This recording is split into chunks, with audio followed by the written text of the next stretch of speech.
Selamat datang di channel YouTube Citra Bangsa School Prinsip Lampung. Dukung channel ini dengan like, comment, share, dan subscribe channel ini. Jangan lupa aktifkan notifikasinya ya. And enjoy the video.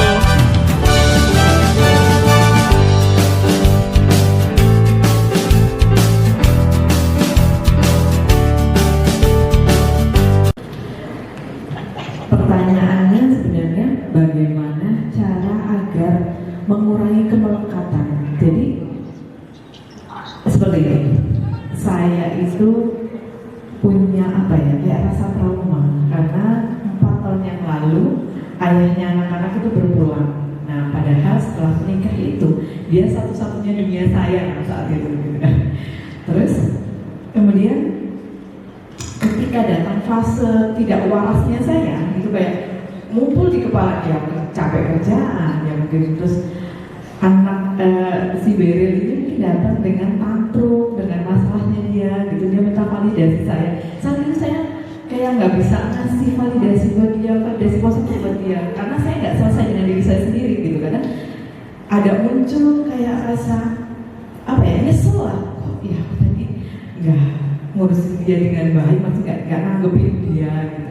Karena waktu itu memang benar-benar kayak full di kepala itu mentok gitu loh, capek sama diri sendiri, capek sama pikiran sendiri gitu. Karena sebelumnya ketika ada masalah saya selalu cerita apa-apa dengan suami gitu kan. Ketika dia nggak ada tuh kayak ada rasa yang kok gini ya rasanya gitu. Nah, gimana sih solusinya biar mengurangi kemelekatan itu gitu, kayak cukup dengan diri sendiri, memvalidasi diri sendiri biar lebih enjoy sama anak-anak gitu. Berarti Mam Aci ke suami, maksudnya yang melekatnya. Ini berhubungan sama saya ngajar di sekolah gitu kan.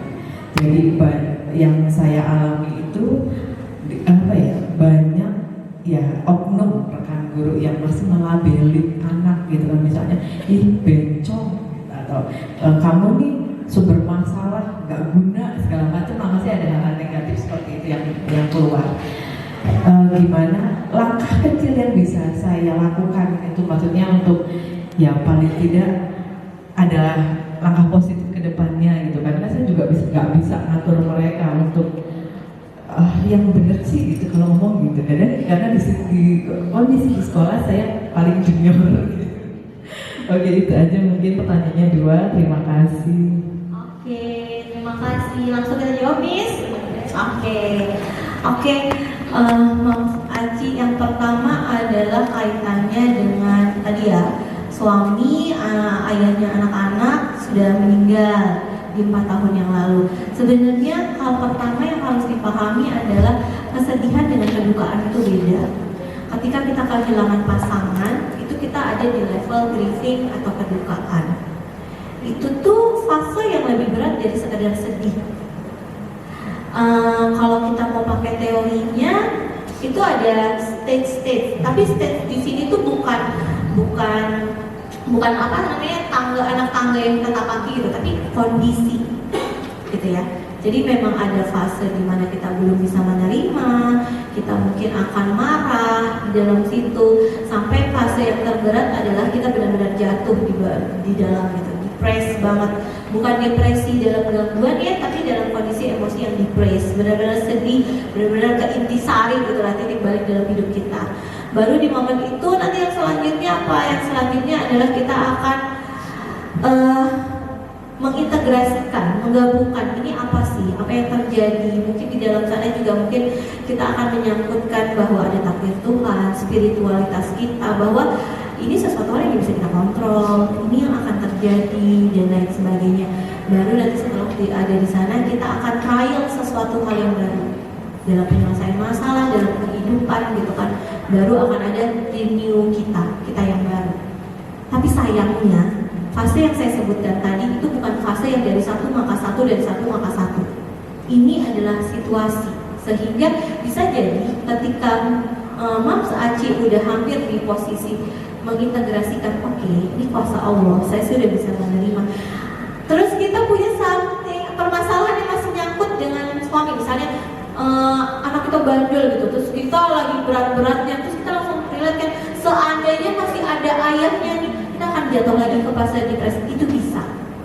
Jadi sebenarnya di di fase ini adalah mengakui bahwa kita punya kelemahan itu tadi dan ini memang akan jadi bagian. Karena sebenarnya kalau kita berbicara kedukaan, orang terdekat gitu ya, orang-orang yang terdekat nomor satu di hidup kita kayak pasangan, orang tua, itu tuh rasanya punya tempat sendiri di hati kita deh.